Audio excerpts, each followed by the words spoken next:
오늘 말씀은 요한복음 9장 1절에서 12절 말씀입니다. 우리 한 절씩 교독하실 때 제가 먼저 읽습니다.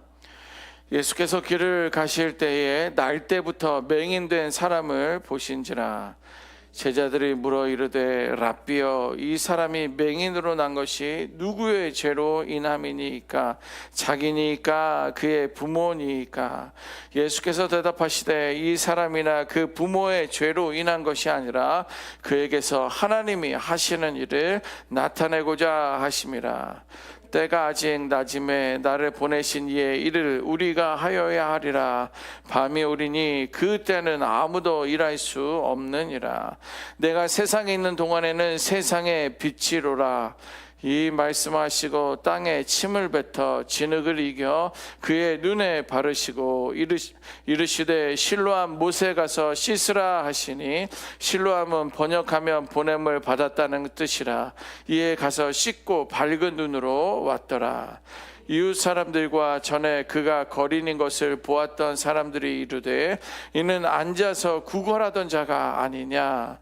어떤 사람은 그 사람이라 하며 어떤 사람은 아니라 그와 비슷하다 하거늘 자기 말은 내가 그라 하니, 그들이 묻되 그러면 내 눈이 어떻게 떠졌느냐. 대답하되 예수라는 그 사람이 진흙을 이겨 내 눈에 바르고 나더러 실로암에 가서 씻으라 하기에 가서 씻었더니 보게 되었더라. 그들이 이르되 그가 어디 있느냐 이르되 알지 못하노라 하니라. 아멘. 예수님께서 제들과 함께 길을 가실 때에 태어나면서 보지 못했던 맹인 한 사람을 만나게 됩니다. 태어나면서 맹인을 우리는 전맹이라고 합니다. 전혀 보지 못한, 본 것을 경험하지 못한 그런 사람들입니다. 그래서 제자들은요, 그를 보자마자 예수님에게 이런 질문을 합니다. 오늘 본문 2절에 보면 제가 한번 읽어봅니다. 제자들이 물어 이르되 랍비여, 이 사람이 맹인으로 난 것이 누구의 죄로 인함이니까? 자기니까 그의 부모니까? 이런 질문을 합니다. 예수님의 제자들은요, 그의 고통을 만나면서 원인을 먼저 찾으려고 하고 있었다라는 거예요. 그런데 그건 제자들만이 아니라 우리들도 마찬가지예요.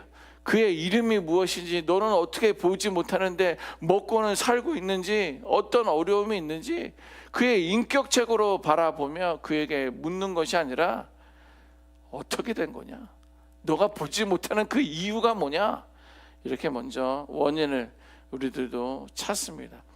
여러분, 그렇게 원인을 찾는 일은요, 어쩌면 좀 고통을 이해하고 고통을 좀 받아들이기 위한 어떤 몸부림처럼 보일 수 있습니다. 그러나 실상 그 이해는요, 이제 원망으로 되는 거예요. 엄마 때문이 아니냐, 아빠 때문이 아니냐, 아니 당신 때문에 그런 것이 아니냐라고 하면서 이해하려고 했던 마음보다는 원인으로, 그 질문은 판단으로, 원망으로 바뀌게 된다는 거예요. 여러분, 고통에 대한 원인을 알게 되면요, 마음이 조금 편한 것처럼 느껴질 수 있지만 관계는 점점 무거워지게 됩니다. 여러분들도 아마 경험해 보셨을 거예요. 고통에 대한 정작 위로는 서로가 위로하지도 않고 위로를 받지 못하며 관계가 점점 힘들어지는 것을 이 세상 사람들은, 우리는 경험하고 있습니다. 이러한 예수님의 질문에 대해 누구 때문에 그렇습니까? 라는 그러한, 무엇 때문입니까? 라는 그러한 질문에 예수님은 원인의 방향을 바꾸십니다. 3절 한번 읽어보겠습니다. 3절입니다. 시작. 예수께서 대답하시되 이 사람이나 그 부모의 죄로 인한 것이 아니라 그에게서 하나님이 하시는 일을 나타내고자 하심이라.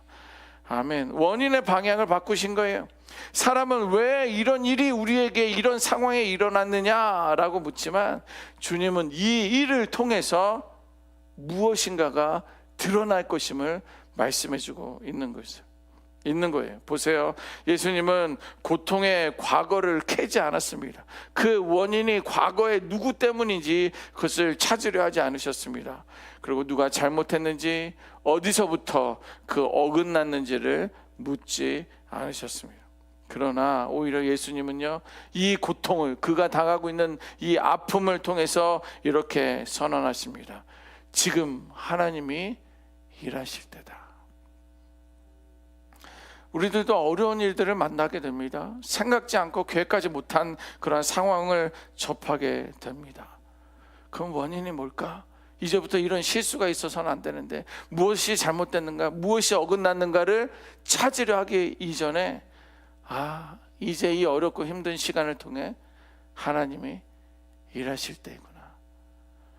그들의 고통은요, 하나님 앞에는 방치된 것이 아니라 하나님은 이미 그 고통 가운데 개입하고 계신 현장임을 붙들어야 될 줄 믿습니다.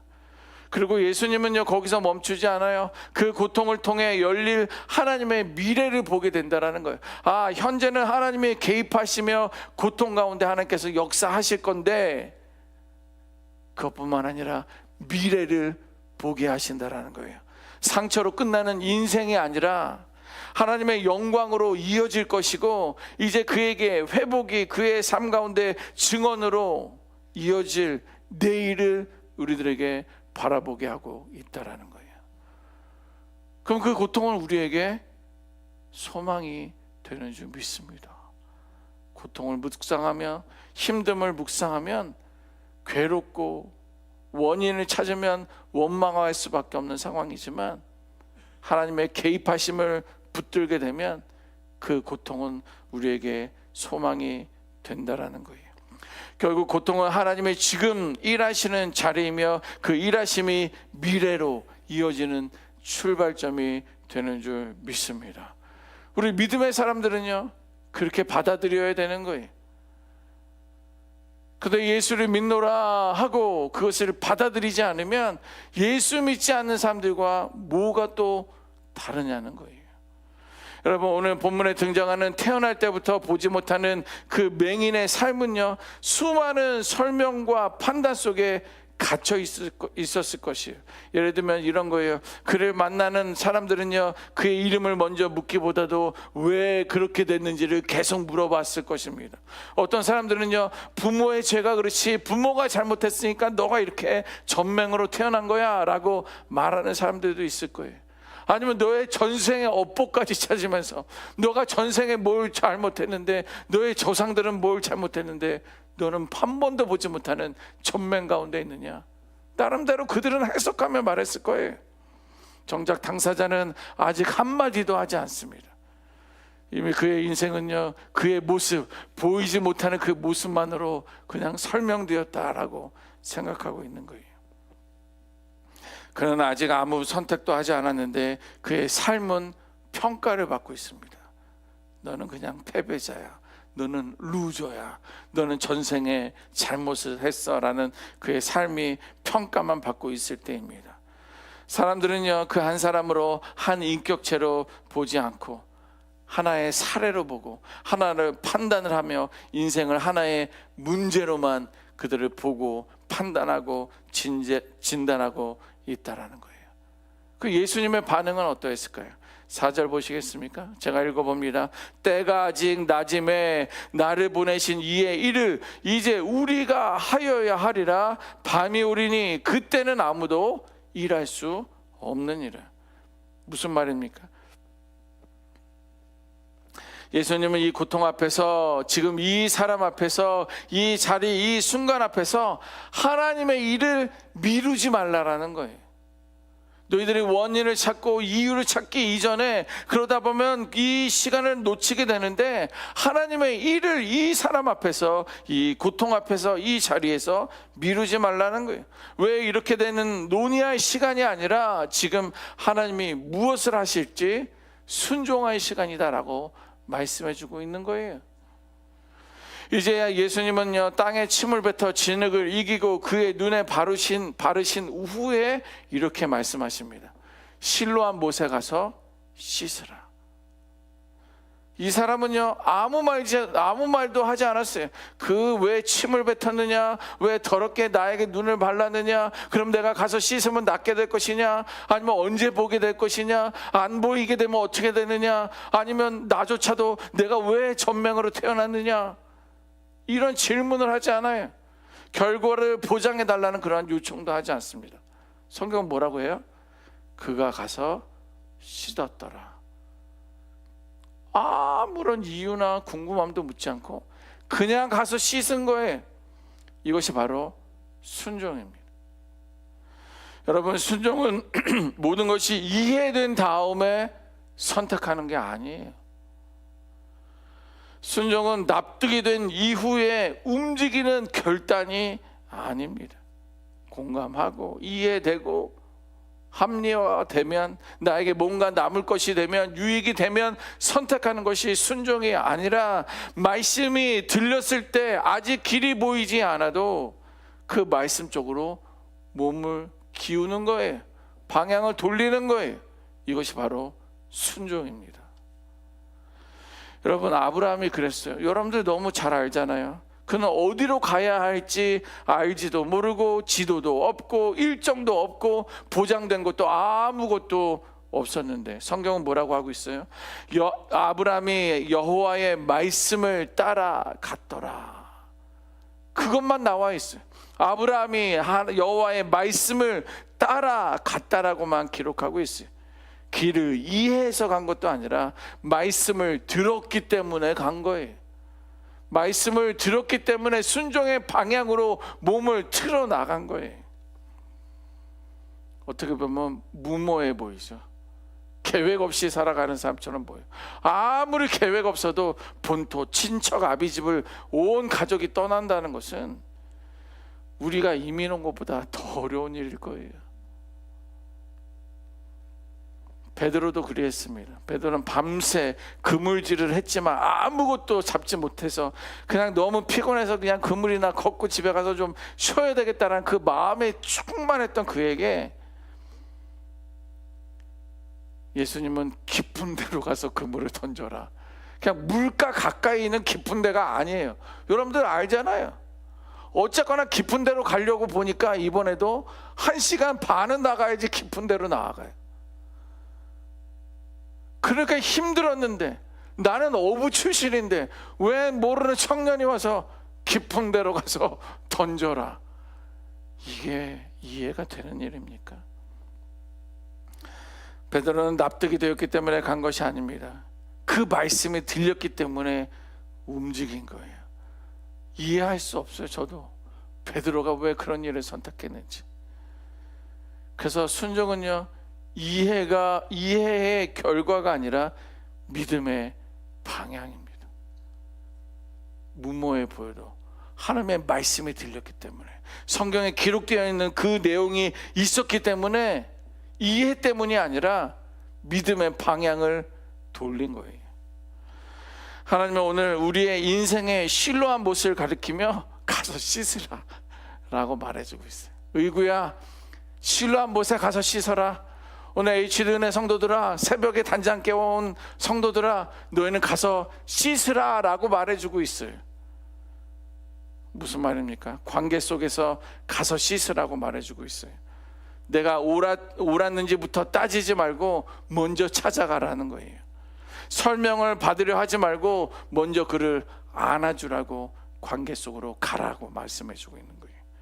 또 결단 앞에서 가서 씻으라라고 말씀하고 있습니다. 이게 무슨 말이에요? 확실해질 때까지 기다리지 말고, 손해가 없어 보일 때 움직이지 말고, 지금 내가 가리키는 길로 한 걸음 내디더라라고 말씀해주고 있어요.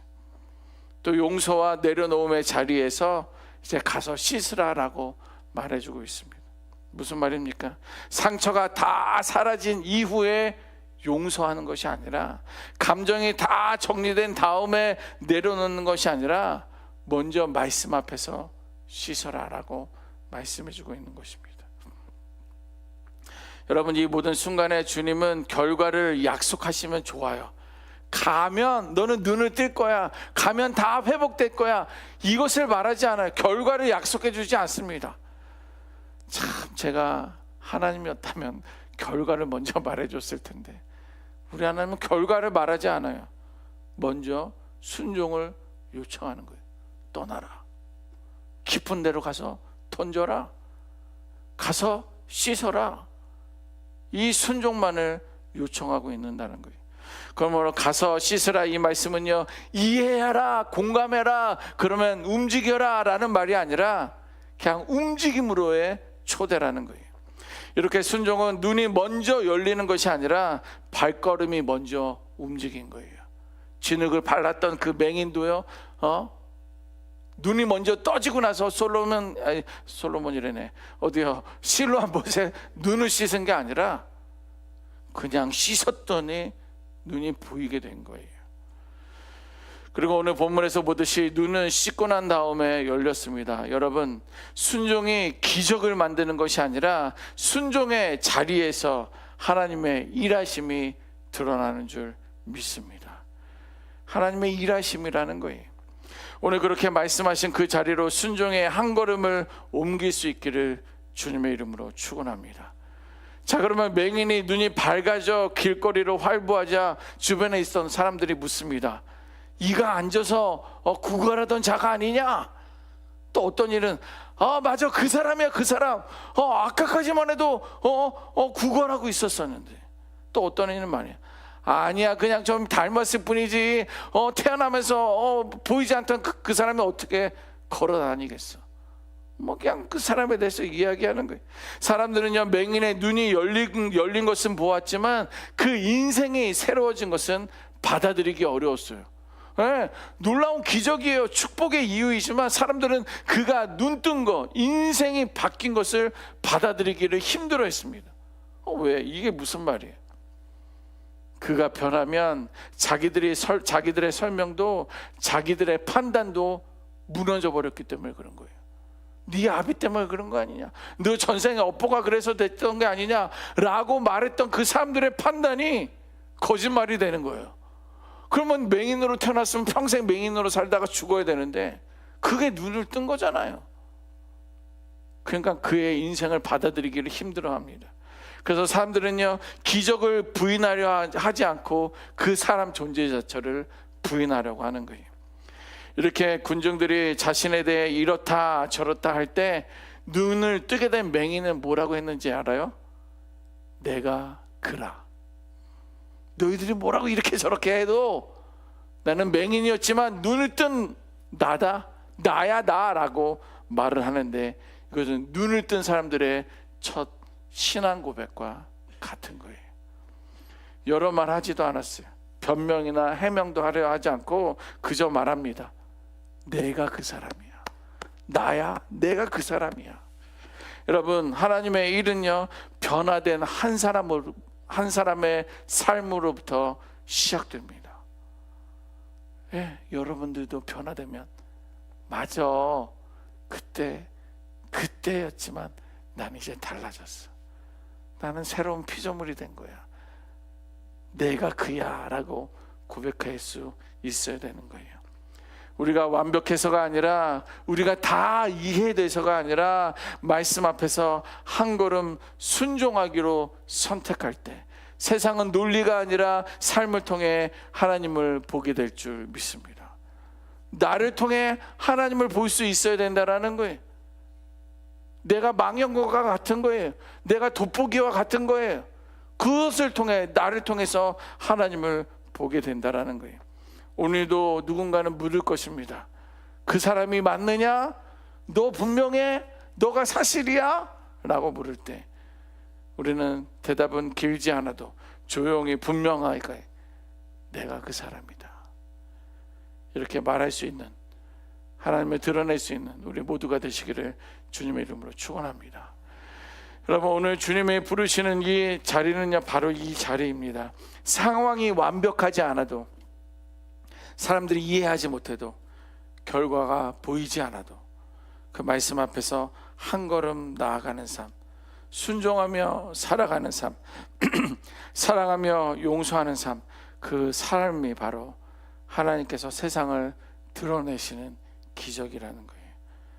그렇게 내가 그 사람입니다라고 고백할 수 있는 순종과 믿음의 발걸음을 내디시기를 주님의 이름으로 축원합니다. 아멘. 기도하겠습니다.